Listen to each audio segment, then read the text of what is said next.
milyen előnyei vannak a műanyag doboznak? Nézzük. Egyrészt kicsit keményebb, mint mondjuk egy habtálca, vagy egyéb anyag. Mondjuk ez ugye kifejezetten a fagyasztható és mikrózható doboz kategóriáinkba sorolható, ami pont 1 literes. Van egyébként teteje is.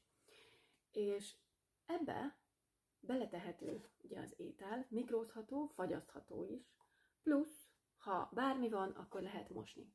Tehát ha valaki étteremnél például használja, akkor a kedves vendége az megkapja ebbe az ételt, amivel egyrészt nem törik össze a tetejével, nem nyomódik össze, ugyanilyen teteje van, mint ez a kemény doboz, és nem nyomódik össze az étel, benne marad, és a szállítás során ugye egyszerűbb, praktikusabb.